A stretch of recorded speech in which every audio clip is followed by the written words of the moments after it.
The America's Democrats podcast, a project of 21st Century Democrats, is made possible by contributions from our listeners. Want to do more? Go to americasdemocrats.org and click Donate.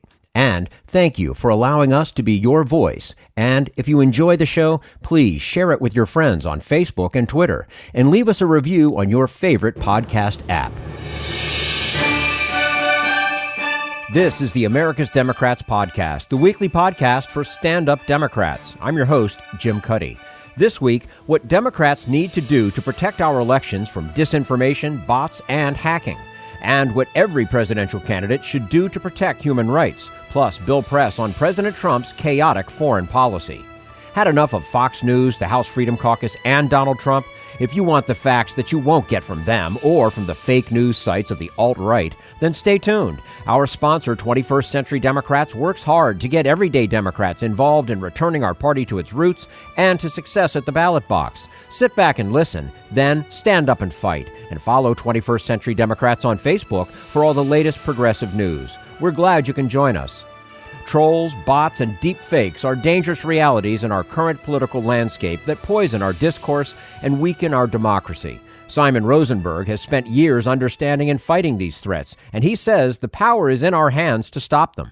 And we say hello to Simon Rosenberg, founder of the New Democrat Network and the New Policy Institute. Simon, thank you so much for joining us today on the America's Democrats podcast. Jim, I appreciate the opportunity.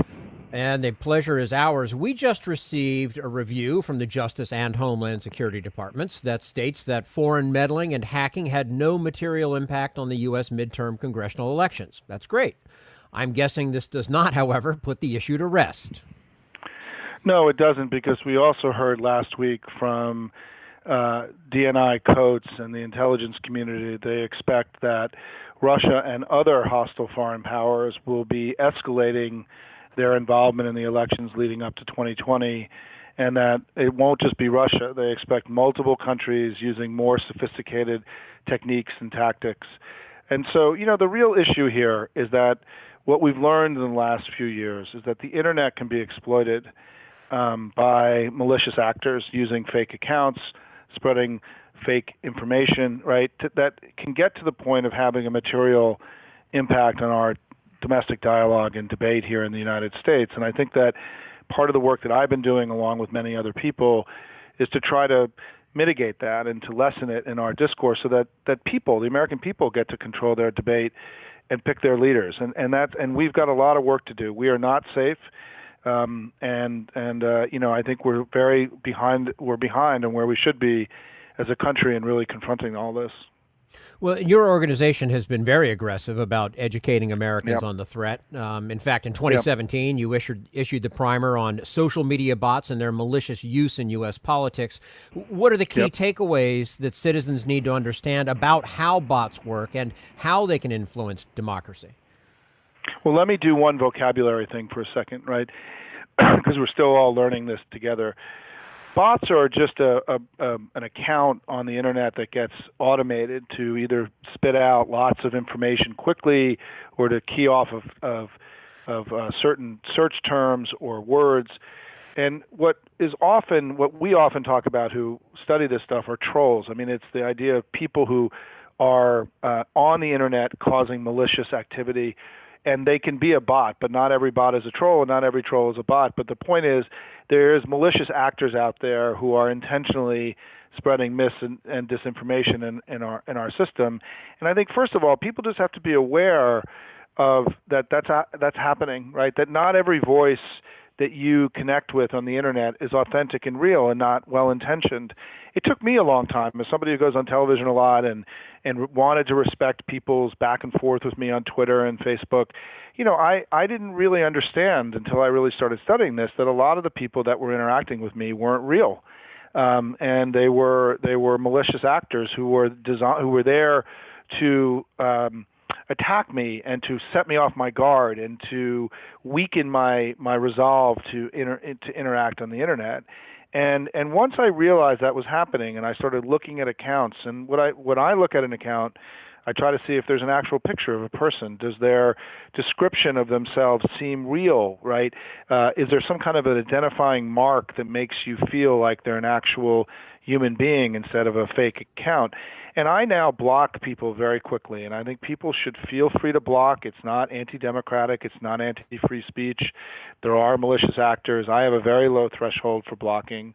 And I am also very careful about not spreading or retweeting or forwarding any information where I don't really know where it's coming from, right? If I never respond to somebody on the internet whose picture isn't there, that I don't know that they're a real person. We should be promoting authentic voices and trying to discourage inauthentic voices.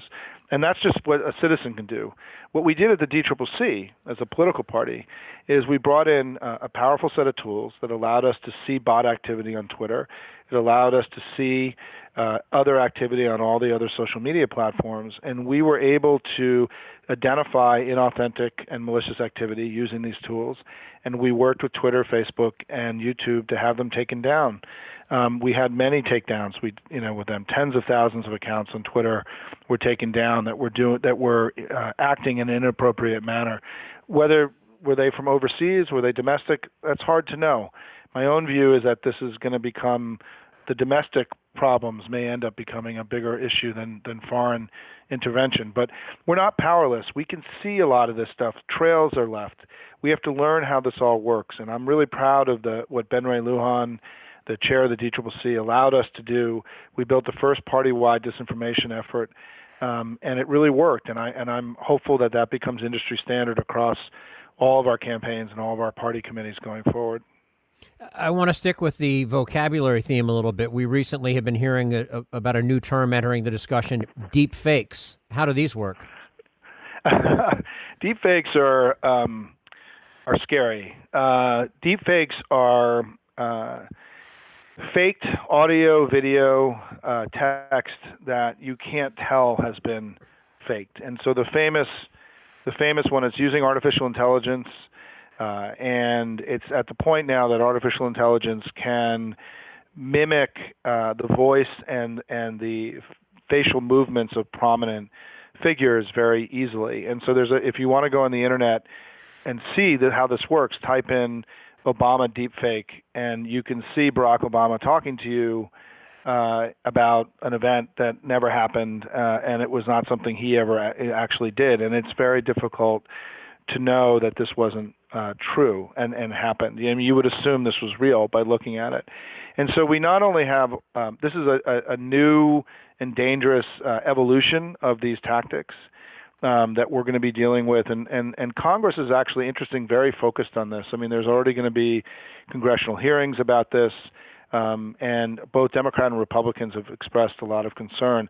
I'm not exactly sure yet how we're going to handle this. However, I think this broader, look, we all learned how to lock the front door in our house, right, and to make sure our car is locked in the evening and not to walk into dangerous neighborhoods. We're going to have to go through a similar process in the cyber world. And I think this issue of cybersecurity, of keeping ourselves safe on the internet, is something that has to become a far more important in our daily culture. And one of the things I've talked about is we need sort of a C. Everett Koop, for the internet, right? Who's keeping the internet healthy and safe for all of us, the way that we had, public doctors try to keep us, physically, safe, our health secure. And so we've got a lot of work to do here. And I just, part of what I've been trying to do is to not only help educate, and I appreciate the opportunity to be with you here today, but also to convey a very clear message that we are not powerless, right? There are things we can do to prevent, the equivalent of locking your door in your house and locking your car at night. And if we all start taking greater responsibility for this, I think we can make a major impact in coming years. Yeah, I chuckled at the C. Everett Koop mention, but at the same time, it makes a lot of sense. We're speaking with Simon Rosenberg, founder of the New Democrat Network and the New Policy Institute. You led a team for the DCCC, the Democratic Congressional Campaign Committee, ahead of the 2018 elections to actually fight the use of disinformation in the election. So what did you learn from that experience, both in terms of the extent of disinformation and our ability to fight it? I think the most important thing is that our people in politics haven't really accepted the reality of all this. We had even inside the DCCC, people very skeptical that this was really an issue.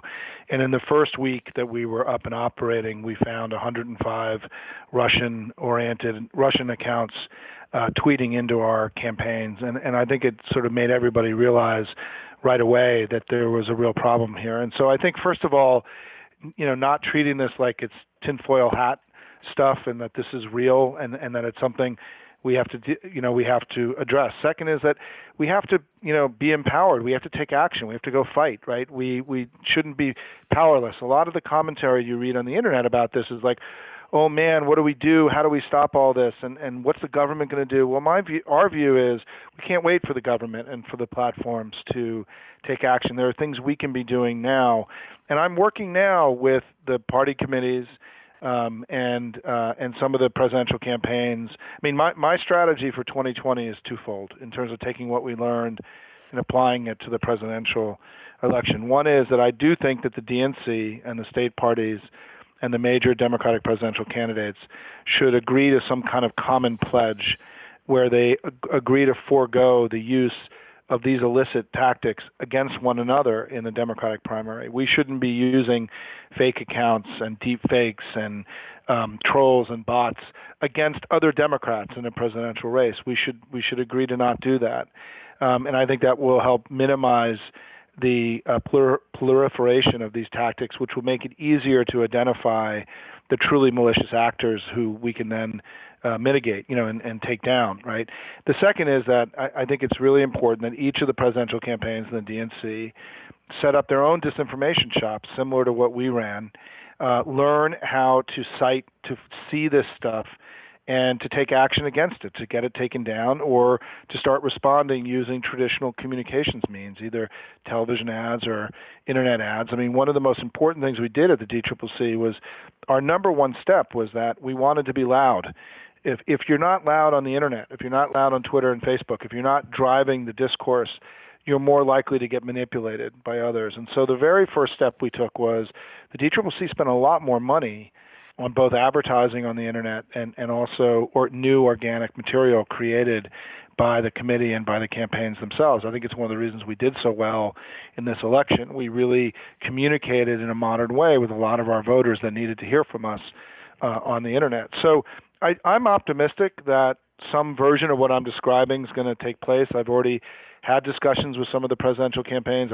One of the young staffers who ran our operation day to day at the DCCC has moved over to the DNC to help them set up their operation. So I think we're going to help empower our folks on our side to really take aggressive action. There's also some legislative things we're looking into. I've been in some meetings in the House and Senate about some things that I'll be able to talk about in a month or so. I think that will be things that we hope to pass through Congress this year that will give us additional tools to fight all of this in 2020. So I think the most critical thing to all of this is that, look, we gotta take responsibility for this. This is part of the modern world. We got to do our part to fight it. We've got to distribute the tools out as far and wide as we possibly can. And everyone who's in this system, whether you're a citizen or you run a local party in whatever state you're from, or if you're part of a Sierra Club or others, we've all got to learn together about these new tactics and fight them as best we can. A couple of quick questions before we let you go. And for lack of a better analogy, do you sometimes have a sense of whack-a-mole on this issue? I mean, that is, as soon as you tackle one tactic, another one comes up. It's a great question. And let me give you one example of something that happened during the election that I think was really important that we learned. I do think that if you're aggressive, there's a deterrent effect. I think it makes it, robbers, if your door is locked and you've got a camera outside, they're more likely to go after another house, right? That's easier. And so if you're putting up real defenses, the idea is that people, and they're having a hard time going after you, or they mount campaigns and they get taken down, they're going to be less likely to continue. And so NBC News, Ben Collins at NBC News in October did a piece where he got into a right-wing chat room that was coordinating attacks on Democrats using these tactics. He somehow got in there, he infiltrated them, and they thought he was one of them. And so he watched this chat room discuss what was happening in the campaign and their attacks on Democrats. And what he found was that they were frustrated that a lot of the stuff they had tried to do was getting taken down by Twitter and Facebook and YouTube, and it was making it much harder for them to be malicious in the campaign. The main campaign they talked about was a campaign that we shared with Twitter, Facebook, and YouTube, and had them take it down. And so it demonstrated to us that taking this stuff down, being aggressive, creates a deterrence. What you want to eliminate in all cyber security activities is you want to make the easy stuff hard. The stuff that's high-level state actor, right, is always going to be hard, even for the government in the United States or investment banks. I mean, even Facebook, right, got penetrated by malicious actors. That stuff's going to happen. What you want to eliminate is the easy stuff and the day-to-day stuff, or you want to catch it early before it spreads deeply into the citizenry, right? I mean, the key about all this, let me make this critical point. For a malicious attack to be effective, it has to scale. It has to start reaching people on a scale. And once that happens, you can see it. And so if you've got strong tools, if you've got a monitoring system, if you're paying attention to this stuff, if you're doing your homework, right, you can catch stuff early and either mitigate it, right, by addressing it directly using traditional communications means, press releases, press conferences, whatever, or working with the platforms to have this stuff taken down. And so I'm optimistic that we can make significant progress in making, eliminating sort of the low-hanging fruit, getting rid of the easy stuff. The really sophisticated state stuff is still going to be hard, right? That's still going to be a challenge for all of us. But I think it's the better we get, the better they're going to get. But I want to make it hard. We want to make it hard for them. That's the goal. What about regulation of social media platforms like Facebook and Twitter? Is that even a feasible move? Yeah, it is, and I think there has to be a big debate. I have very strong opinions about this, but I also think that I don't know that Congress is really ready to take action. I don't think while the Republicans control the Senate and Trump's in the White House that there will be significant movement on any of this. I mean, Donald Trump doesn't really ever acknowledge that any of this has even happened, and it's made it much harder for our government to take and our legislature to take concrete, simple steps to address this. And so my view is that we can't wait, right? We can't wait for the government. We can't wait for the platforms. And I will tell you that my experience with the platforms and working directly with them is that they know they have a big problem. They actually didn't. They were not. They welcomed the stuff that we gave them, right? They were happy to take stuff down. And I think that they know that they can't keep up with what's going on. And so I think that the critical thing for anyone who establishes an operation like ours is to make sure that what you send them is actually actionable based on their terms of service. So you can't send them stuff you don't like, right? I mean, it has to be stuff that is, and I'm very proud of the fact that we were very disciplined about not sending them stuff that we knew was not going to get taken down, that we were annoyed by, right? And so it meant that they considered our stuff to be high quality, and so they moved on it quickly. I mean, we had 2 takedowns of Twitter that happened in under an hour. And if you think about that, right, this is a big global company, right? There's a huge amount of activity on the platform every day. The fact that they were able to take our stuff and remove it from Twitter within an hour twice meant that they knew that it was coming from a trusted source. So those of us who are feeding this stuff into the platforms have an obligation to make sure that the stuff we're giving them is actionable and clean, and then we're not kind of working the refs, kind of thing, and doing it out of annoyance. We have to be disciplined too. This will not be the last time we speak, I am sure. Simon Rosenberg, founder of the New Democrat Network and the New Policy Institute. We appreciate your time with us today, Simon, and look forward to hearing back from you again soon. Yeah, Jim, happy to do check-ins with you as this stuff evolves during the cycle. Don't be shy. Give us a call. Fantastic. Will do. Thanks again. And this is the America's Democrats Podcast, the weekly podcast for stand-up Democrats.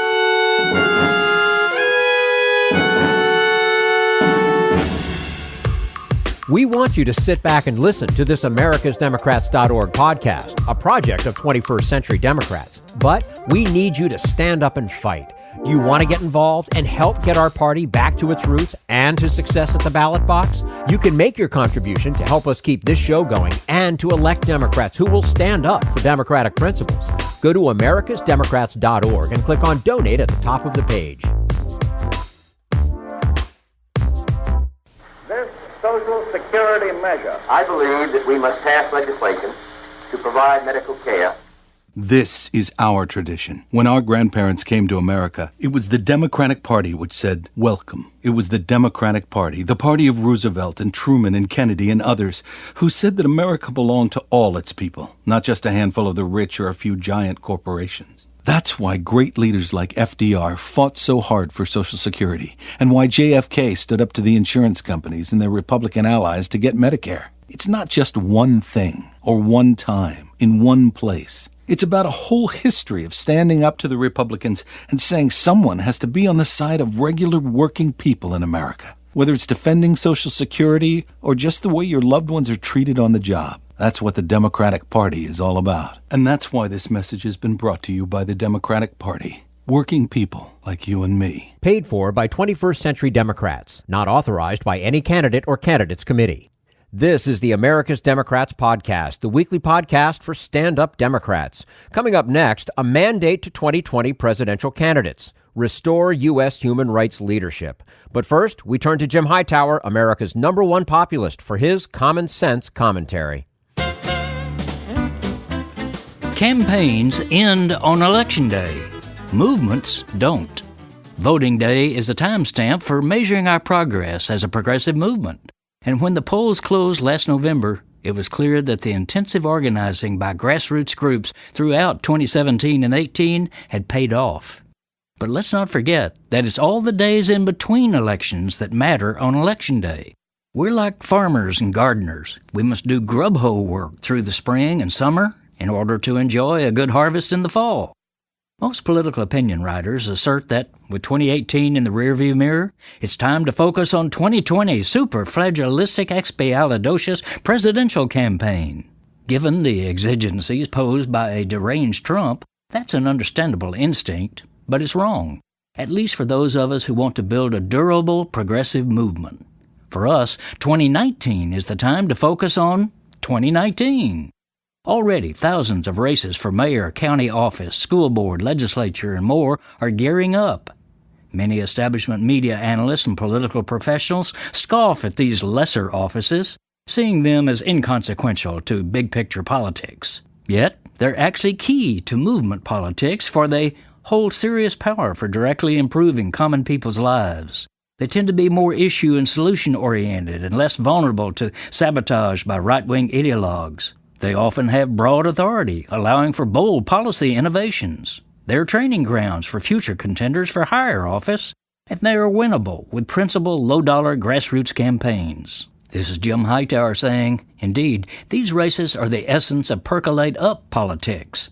Build the farm team at the grassroots level, and presidents will follow. Even more important, genuinely progressive policies will follow as well. Need an antidote to the progressive blues? Want some good news about how grassroots folks are rebelling against the corporate powers and winning? Well, here's an easy-to-swallow pill for you, the Hightower Lowdown. Hightower's monthly newsletter will give you the lowdown, even as it lifts you up. It's 4 pages a month, jam-packed with facts you can use, actions you can take, and Jim's own Texas humor, all for only $15 a year. To become a lowdowner, go to hightowerlowdown.org.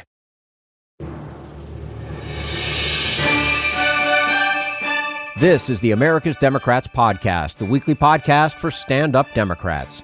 Aryeh Neier is a leading figure in the modern-day human rights movement. He says that the United States has an essential role to play on the global stage, and it's time to renew our commitment. And we say hello to Aryeh Neier, President Emeritus of the Open Society Foundations. He was a founder of Human Rights Watch, where he served as executive director for 12 years. Aryeh Neier, thank you so much for joining us today on the America's Democrats podcast. Very glad to do it.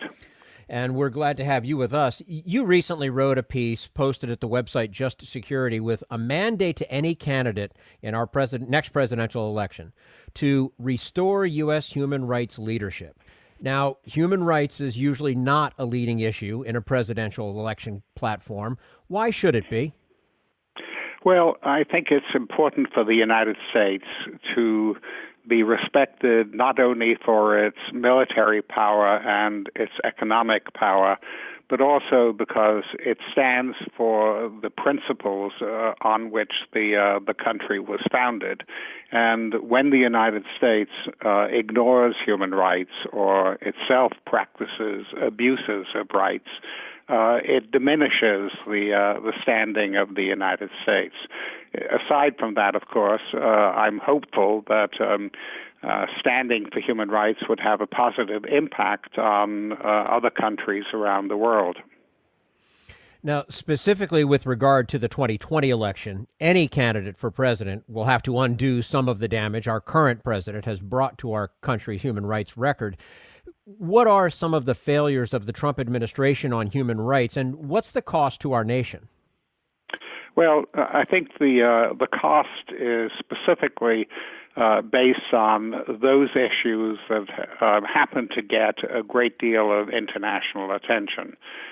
So when the Trump administration announced a ban on people from certain predominantly Muslim countries traveling to the United States, it portrayed the United States as a bigoted country to many people around the world, and that got a great deal of attention.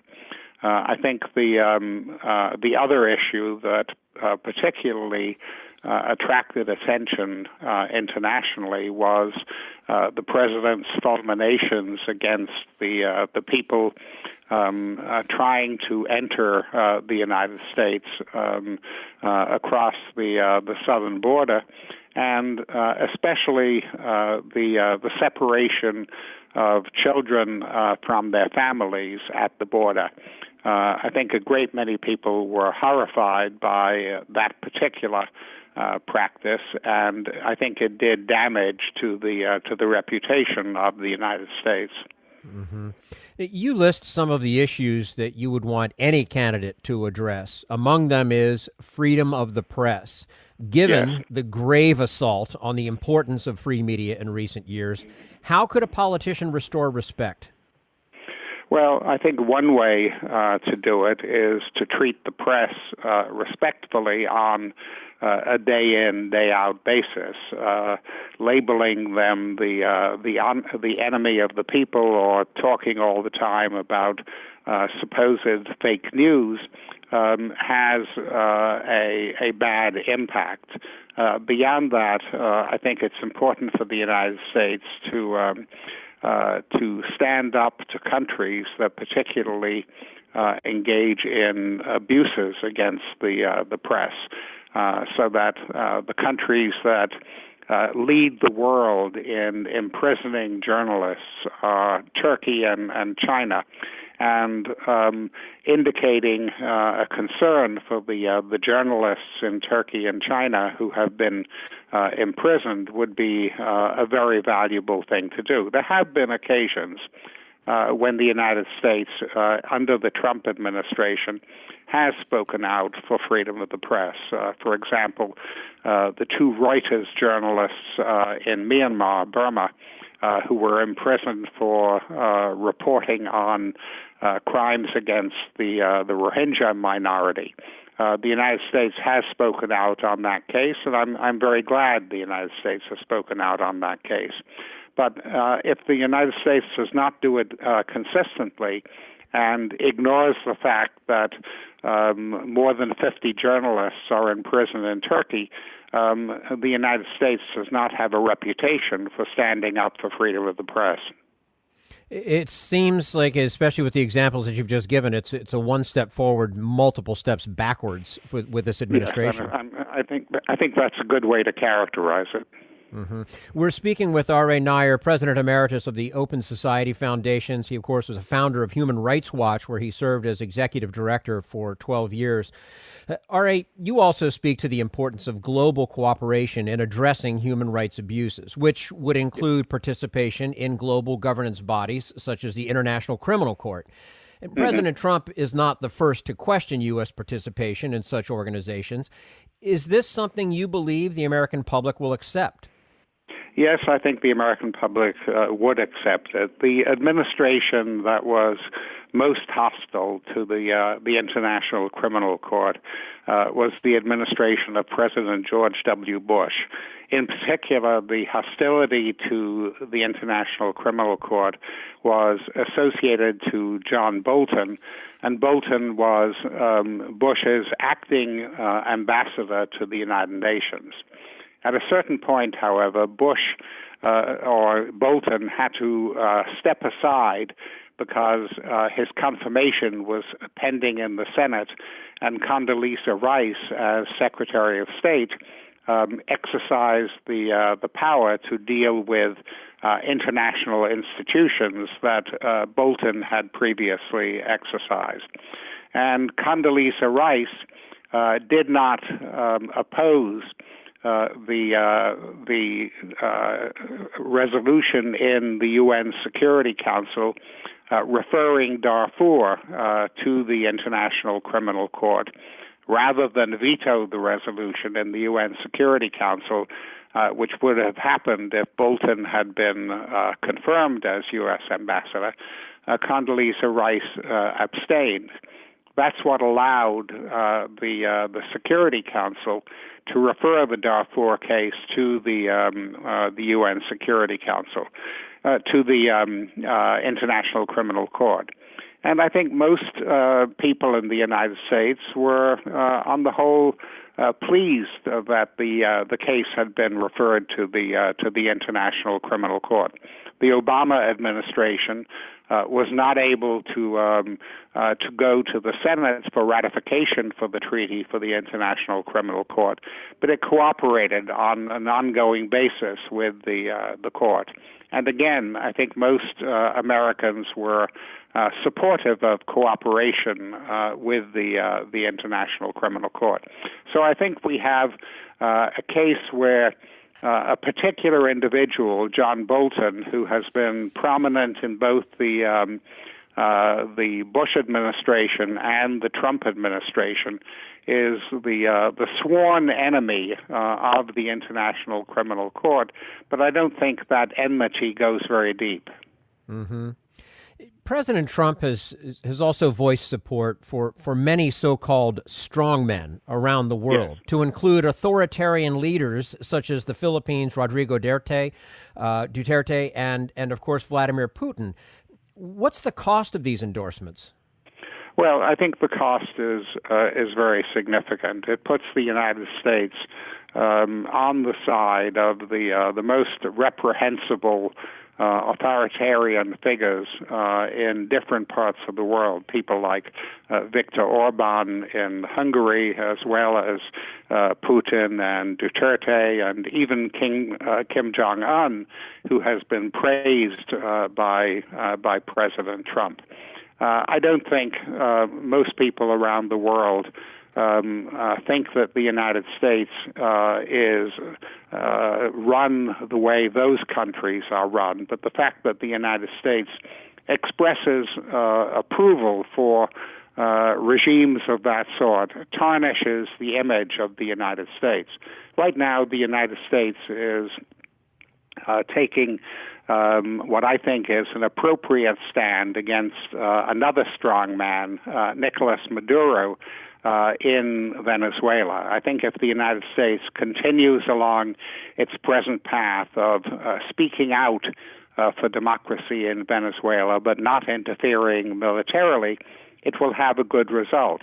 But many people in different parts of the world, and especially in Latin America, are highly suspicious of the role of the United States, because the United States so often identifies with figures in other parts of the world who are analogous to Nicolas Maduro in Venezuela. I think there would be much more credibility for the actions of the United States in Venezuela if the United States were not also best buddies with people like Rodrigo Duterte in the Philippines. Absolutely. Again, I'm sort of reminded of the one step forward, multiple steps backwards here, yes, on this issue as well. And then you caution us to have modest expectations, yes, on the ability to influence human rights abuses abroad in the short term. What can, yes, we expect in the long term? I think in the long term, the United States can have an effect in promoting human rights internationally.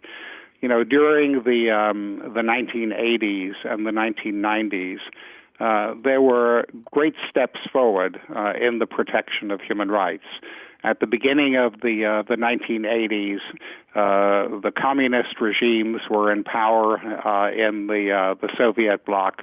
There were military dictatorships throughout Latin America and in a number of countries of Asia. The apartheid regime was in power in South Africa. Over the course of the 1980s and the 1990s, all of that changed. The communist regimes collapsed.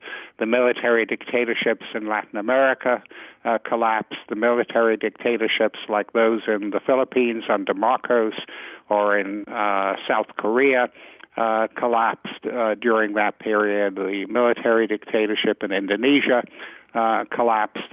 And it was not obviously a one-to-one consequence of American foreign policy, but American foreign policy played a role in that, and many countries joined with the United States in opposing military dictatorships and communist regimes during that period. And international pressure certainly had a big impact in helping to end apartheid in South Africa. So none of this happens very quickly. If the United States today speaks out against Rodrigo Duterte, it isn't going to have an immediate impact. But other countries are likely to join with the United States over a period of time, and over a period of time, it could have an impact. And I think we have to recognize that it's consistency over an extended period that tends to have a good impact in promoting human rights. Looking back at American history, is there a president that you would advise current candidates to model? Well, you know, the president who really helped to adopt a human rights policy as an important part of American foreign policy was Jimmy Carter. And Carter built on congressional support for international human rights. A couple of years before Carter became president, the Congress passed legislation over Gerald Ford's veto requiring that promotion of human rights should be a significant part of American foreign policy and restricting assistance to countries that practiced gross abuses of international human rights. Part of the reason that Carter adopted the policy, which really developed in Congress, was the United States had recently emerged from the Vietnam War, and the Vietnam War had badly tarnished the reputation of the United States. And Carter and aides of Carter like Brzezinski and Vance recognized that by adopting a policy in favor of human rights, the United States would help to cleanse its own record after the terrible things that had taken place in Vietnam. And I think it's worth looking back on that period of history. Ronald Reagan didn't like Carter's human rights policy, and in the early years of Reagan, he turned his back on the Carter human rights policy. But in the later years of Reagan, he too began to adopt a policy on human rights. And in Reagan's second term, the United States played a role in ending the Marcos dictatorship in the Philippines, in ending the Pinochet dictatorship in Chile, and ending the Duvalier dictatorship in Haiti.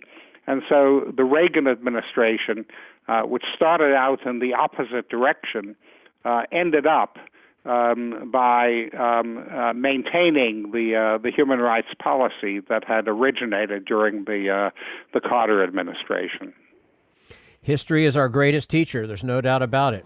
Aryeh Neier, President Emeritus of the Open Society Foundation, founder of Human Rights Watch, where he served as Executive Director for 12 years, joining us today on the America's Democrats podcast. Aryeh, thank you so much for your time with us today. We look forward to having you back again with us soon. Well, thank you. I would enjoy it. Thank you very much. And this is the America's Democrats podcast, the weekly podcast for stand-up Democrats.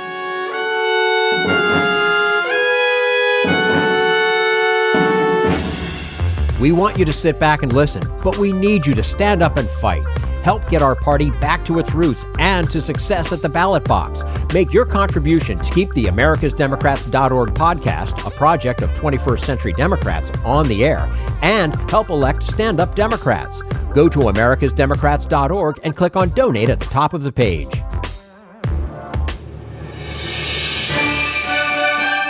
This is the America's Democrats podcast, the weekly podcast for stand-up Democrats. And now, Bill Press talks with Politico Foreign Affairs correspondent Nahal Tusi about Donald Trump's dysfunctional foreign policy and how it all got started. Foreign Affairs correspondent for Politico with a big story up this morning already. Nahal Tusi, good friend of the program, and it's good to have you back. Thanks for having me. I mean, even you braved a little snow and sleet this morning. I mean, it wasn't too bad. I used to live in Wisconsin, so this is pretty easy. Yeah. It was just a little... enough to... Wintry mix. It's the winter beautiful mix, wintry right. mix. Is that what we call it? Right. So now your story this morning, which I saw early this morning, that talking about the chaotic... First, you were talking about Trump administration chaos when it comes to foreign policy. I thought you were talking about this week, but you actually were talking about... It started out that way, right? Yeah. So we'll lead into this week, but tell us about the early days. Yeah, so I have this big piece out this morning about basically the first couple of months or so at the National Security Council under Trump and how things went down. Michael Flynn? Yes, this was Michael Flynn's 24 days or whatever. Days, yeah. And the first kind of part of early H.R. McMaster. And also, some of the transition stuff or it wasn't really much of a transition. I mean, there were not that many Trump officials who showed up. And, the National Security Council is a very, important place where a lot of sensitive things get done. And you had just huge amounts of dysfunction, the process basically non-existence, the policymaking process, political appointees targeting career staffers, basically discriminating against them based on the shade of their badges. It was just the details were pretty astonishing. And I managed to talk to around 36 current and former government officials for the story about what it was like being there at the time. And a lot of people who had zero foreign policy experience, both there and at state, right? They were limited in their experience. I mean, people like Steve Bannon or Jared Kushner, and and that's the thing is that one of the challenges of for the folks at the National Security Council at this time was that Flynn wasn't really fully in charge of everything even when it came to this stuff. So there were all these power centers and, they'd have ambassadors calling them hey, who should I be talking to? And they would tell them, look, maybe you need to get to know Jared. Maybe you need to get to know Bannon because we ourselves don't really know who's in charge right now. And you had a guy at Tillerson at State. Yeah. Who never really had the power or the jurisdiction, right, or that close to the president? He wasn't really in sync with the president on policy. And at the same time, he did not care to hear what career staffers at State Department had. These are experts, but he didn't want to hear from them. So he kind of shut them off and did his own thing. And morale at State completely fell terribly. So flash forward to this week, and a summit. Somehow we ended up at this stage. Where did it come from? Yeah, how could we have ended up? Who would have thunk right that we would end up here with a summit that fell apart early and without any results? Should Donald Trump have even gone to Hanoi in the first place? This is the question that I asked myself when I first heard they were going to have a second summit. I was just like, why? What have they come to that these two leaders can sit down and agree upon? And I think it's become pretty clear that even though, look, they did more legwork at the working level this time around, there's no question they had people, but they still hadn't gotten to the point where you want a president and a North Korean leader to actually sit together and sign anything. It's like they wanted to hash stuff out at the top. And, that is Trump's policy, right? I mean, it is the one-on-one diplomacy. It is the art of the deal. He lays it all out in that book. I mean, you could argue, though, that it made sense for him to kick off things, with the summit, the initial summit. But and then let the lower staff kind of work out some details. But it didn't sound like they were even sort of brought into the process either. Well, I think that's a little hard to tell based on what Pompeo and others have said. I think they were more involved in the process than perhaps we're giving them credit for. But certainly than the first time. But maybe not enough, right? I mean, if you're going to sign a deal, let's be honest. Aren't most of these deals, if there's going to be a deal, the deal's done before Reagan shows up, right? Right. Or Obama shows up. Or anytime you hear there's some international summit or something, the communiques have already been written before the people even get together. This stuff is typically choreographed in detail. So you can avoid the big flame out, sort of situations like we saw unfold in Hanoi. I mean, you don't want to embarrass anybody. You don't want to embarrass another country. You don't want to embarrass the president. And this let's wing it sort of. I think we saw the limitations of the let's wing it, sort of way of doing things this week. And in a sense, Trump has set a precedent now, though. I mean, if Kim wants a third summit, what is Trump going to say? Right. Well, he'll say, "Where? I'll be there." Yeah. And I think that we're also we see the limitations of just how much one-on-one can get with you. I mean, the frequent complaint of President Obama was that he wasn't accessible, that it was difficult to get to him unless you were, even if you were a cabinet level official. I mean, it was difficult to, sort of penetrate the inner sanctum and get his ear. Trump has, taken sort of the opposite approach. I mean, it almost is this Lyndon Johnson sort of thing where you imagine him calling people from the bathroom or something. And it to me, it speaks to well, how much is a president's time worth? I mean, earlier this week, Mark Meadows, the Republican from North Carolina, who's been sort of one of the lead defenders of the president, at least on the Oversight Committee against Cohen, he boasted that he had talked to the president 300 times since he took office. Wow. And then my colleague Niels Lesniewski at Roll Call had a sit down with Jim Risch, who's the Foreign Relations Committee chairman, and Risch said, I have disagreements with the president all the time, and I talk to him all the time. And you start to think okay, if people like Risch, who nobody outside of Idaho and a few foreign policy people in Washington had heard of, up until maybe hopefully this week more people have heard of him, and Meadows, who is in a small part of the the Republican apparatus, if they are talking to Trump so much, who else has demands on Trump's time? I mean, does he? It just speaks does he ever have some quality time where he can filter out everybody who's wants to meet with him? I mean, it just seems like that would run you ragged after a while. And imagine, I mean, the issue of time is important because in a sense he could really be running out of it too. If he wants to get a North Korea deal or an Iran deal, I mean, remember he was going to get a better Iran deal, or any other legislative priorities or anything he wants to get done. I mean, look.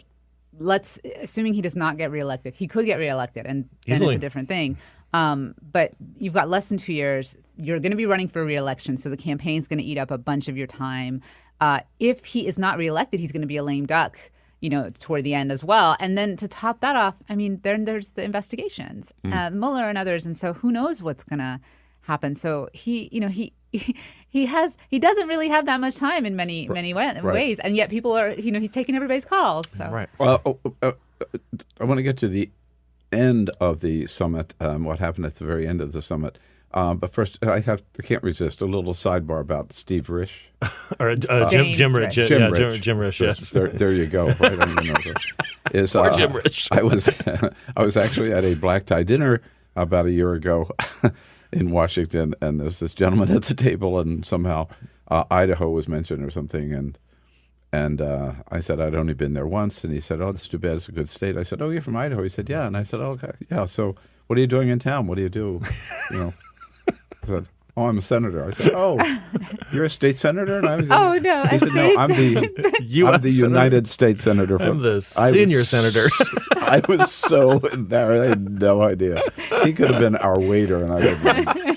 At any rate, So he's a very nice man in person. He is. He is. No, and he invited me to come back to Idaho.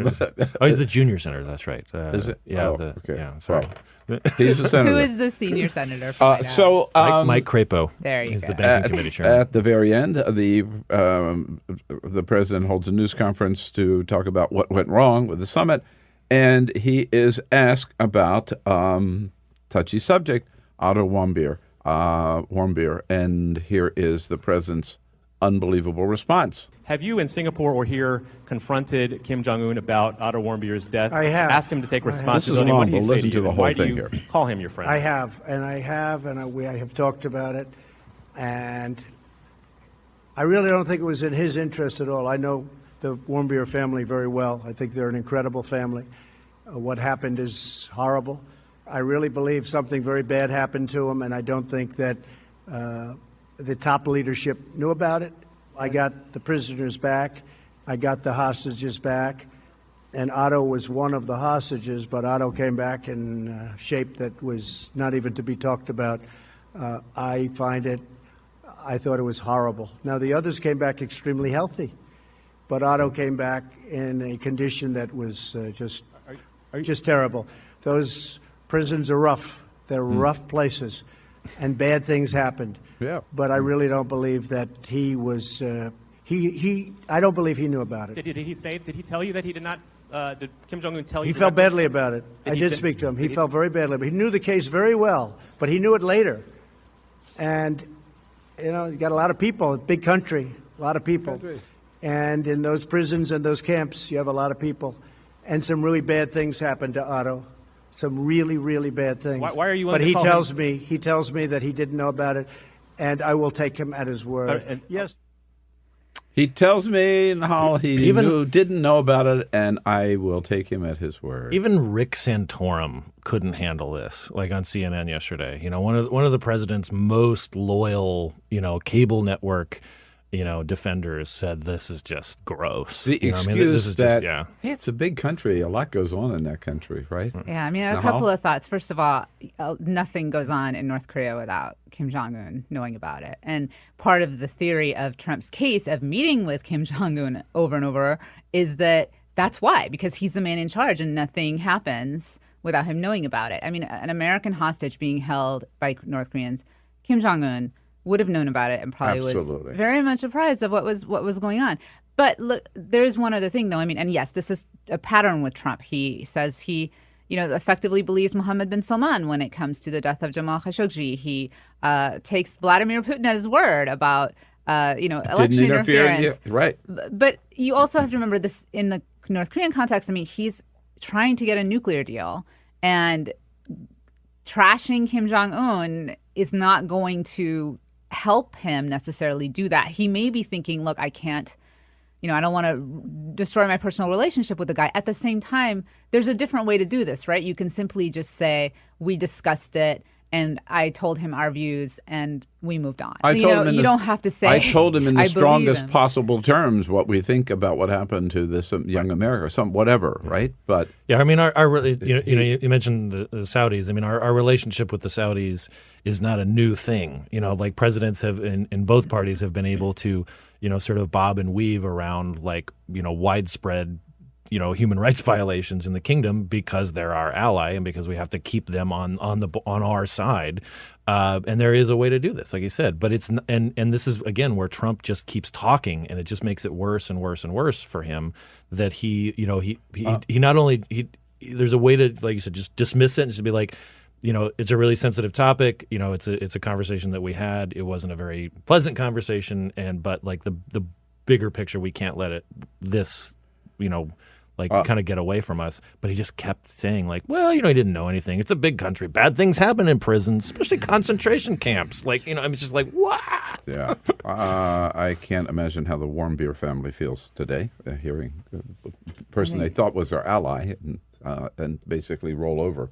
But you mentioned MBS has come up a couple of times here. So this week, right, business as usual, Jared Kushner's over there meeting with Mohammed bin Salman. As if nothing ever happened to Jamal Khashoggi. I wonder if Mohammed bin Salman has a security clearance. Well, Donald Trump would give him one. Yeah, I mean, that whole story in the New York Times this morning, Jason and I talked about in the last half hour, where that Kushner has a security clearance only because the president ordered John Kelly and the White House counsel to get him one.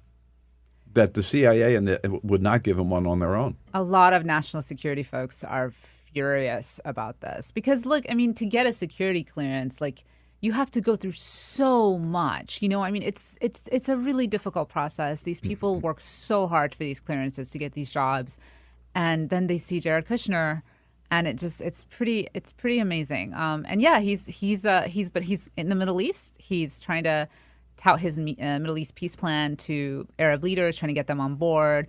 I think, from what I can tell, they've not really released details, but it seems like the gist of what he wants to do is give Israel most of what it wants politically, but then try to get the Palestinians on board by saying, we will invest in you guys economically. And I mean, many experts will tell you that's a real miscalculation because for the Palestinians, political aspects of it matter just as much as the economic aspects, if not more. And speaking of Israel, we have soon to be indicted Benjamin Netanyahu. Talk about negotiating with damaged goods. It just keeps getting richer. This situation. The head attorney, I think it's the chief attorney general of Israel, announcing yesterday, telling Netanyahu's attorneys that he will be indicted. They have a hearing first where he can present his defense, but it's the intent of the Attorney General to indict him on 3 charges of bribery, fraud, and breach of trust. An investigation that's been going on, the result of an investigation that's been going on for 3 years. Bibi survives?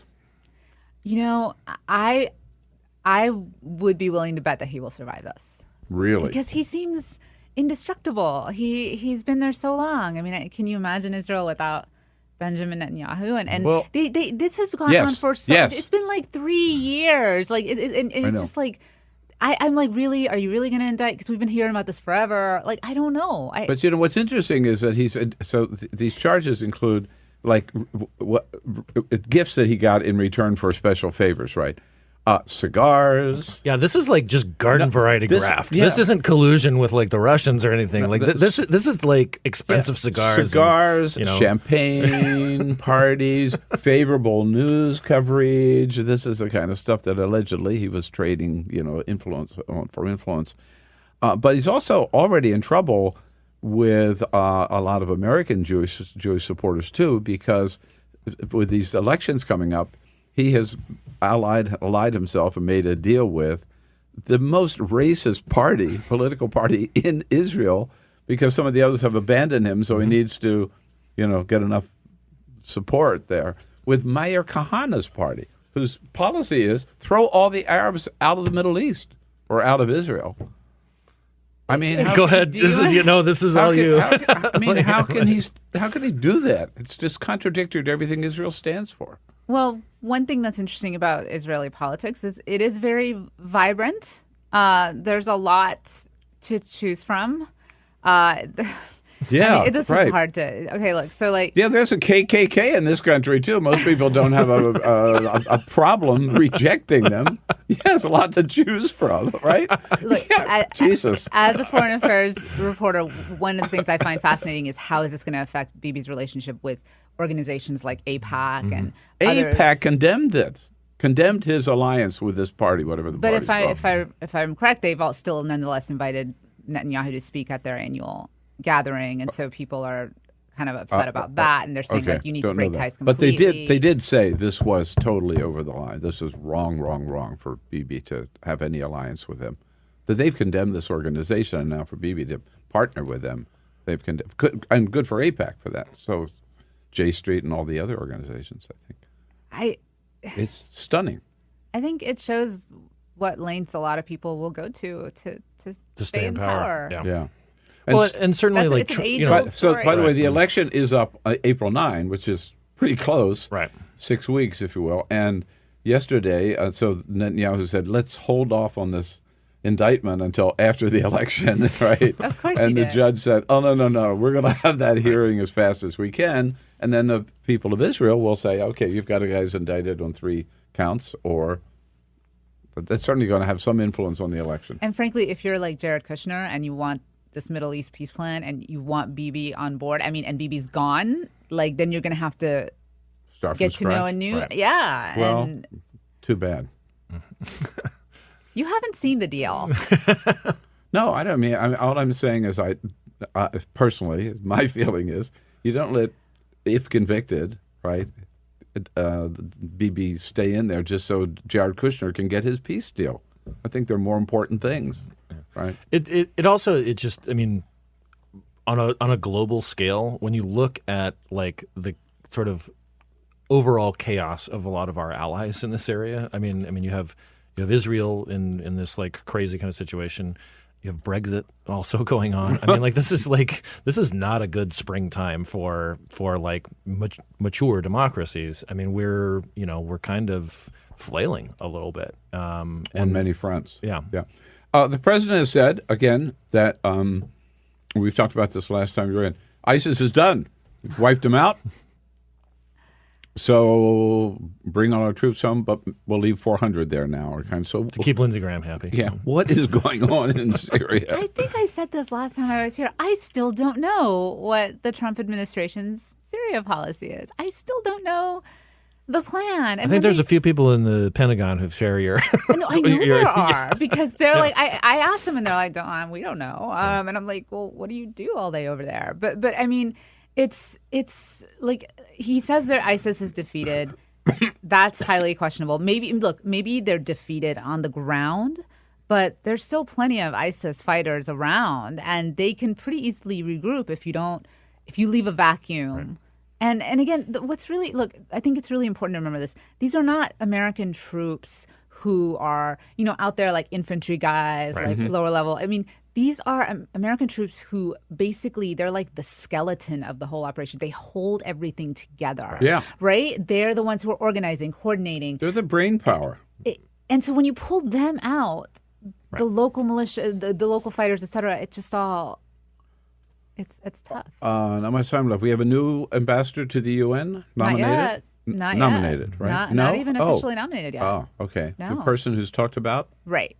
She's a choice, Kelly Knight Craft. She is currently our U.S. ambassador to Canada, and she no relation to Bob Kraft, the New England Patriots. No, different spelling actually. Yes. Let's hope not. That was Bill Press talking with Politico Foreign Affairs correspondent Nahal Tusi.